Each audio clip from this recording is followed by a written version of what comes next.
Salam alaikum, bonjour à tous. Alors dans cette vidéo, nous allons faire l'exercice 5 de la série de TD, technique d'accès multiple. Alors, un système CDMA consiste de 15 utilisateurs ayant la même puissance et transmettant de l'information avec un débit de 10 000 bits par seconde. Chacun d'eux utilise un signal d'étalement de spectre à séquence directe de débit par chip de 1 MHz. La modulation utilisée, c'est la BPSK. La première question, déterminer le SNR est égal à l'énergie par bit sur la DSP des interférences. C'est la densité spectrale d'énergie de l'interférence. Ok, on commence. La première question, donc, déterminer le SNR. Alors, هنايا واش قال لك ال SNR هو مد لك la définition ديالو. Donc c'est l'énergie par bit sur la densité spectrale des interférences. هنايا EB c'est l'énergie par bit d'un seul utilisateur, وهنايا NG c'est la densité spectrale de puissance ou bien d'énergie de l'interférence. Alors, c'est quoi l'énergie par bit? L'énergie par bit, c'est la puissance fois la durée de bit d'un seul utilisateur. C'est la puissance moyenne du signal transmis. C'est la puissance moyenne du signal transmis d'un seul utilisateur,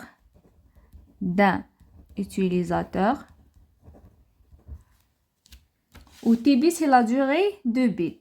Alors en remplaçant donc SNR est égal à EB sur NG.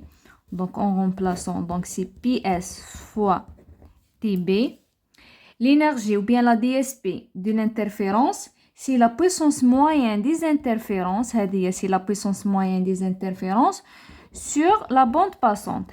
C'est la bande passante, mais non après étalement. Parce que la bande passante avant et après étalement, c'est pas la même chose. Après étalement. Ok, on remplace هنايا. Donc, عندنا PS. وشنو هي PS? قلنا c'est la puissance moyenne, donc on remplace en direct. Donc, PS fois TB. Donc, c'est l'inverse de débit binaire. Donc, 1 sur débit binaire. Bon, هنايا c'est donné, c'est 10 000. Avec le débit binaire, c'est 10 000. Ok, la puissance des interférences, c'est K-1. Donc, les interférences, donc, c'est K-1 fois la même puissance. Parce que la même puissance. Donc, la puissance moyenne des interférences sur W, sur la bande passante. Donc, donc W donc W sur le débit binaire K-1 PS ou le PS, même puissance. Donc, puisque même puissance, donc le SNR. Donc, la fin, on a W sur le débit binaire fait K-1. K, c'est 15 utilisateurs. Donc, en remplaçant, donc, est égal W, c'est 10 à la puissance 6, puisque c'est 1 méga. Le débit binaire, c'est 10 à la puissance 4. Et 15 utilisateurs, donc 15 moins 1. On trouve 7,14. Donc, il y a la valeur de SNR en décibels. Donc, le SNR en décibels, en dB. Donc, c'est 10 log 7,14. نلقاوها 8,58 dB.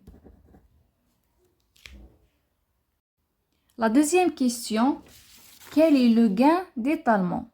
Donc, calculer le gain d'étalement. Ok, directement, le gain d'étalement est égal, gain d'étalement, note deuxièmement, le gain d'étalement. Bon, c'est noté SF est égal à, par définition, c'est la durée de bits sur la durée de chip. La durée de bits, c'est 1 sur le débit binaire donné, ou la durée de type c'est CW. Donc, est égal à W sur dB binaire est égal à 10 à la puissance 6 sur 10 à la puissance 4 est égal à 100. La dernière question, de combien doit augmenter le gain de traitement pour pouvoir doubler le nombre d'utilisateurs sans changer le SNR à la sortie? Alors, troisièmement, trouver le gain de traitement. Pour que K sera le double, au début, le K c'est 15, donc 2K, les 30 utilisateurs. Mais le SNR reste le même. Donc, nous avant la formule telle SNR, il y a l'énergie par bit sur la DSP des interférences, donc est égal à W sur le débit binaire, phi K moins 1.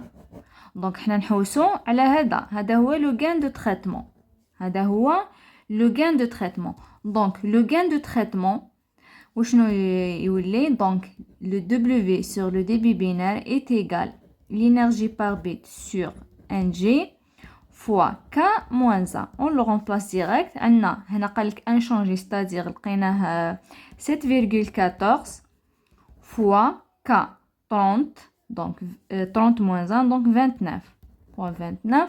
راح نلقاوها 207. هذا هو le gain de traitement.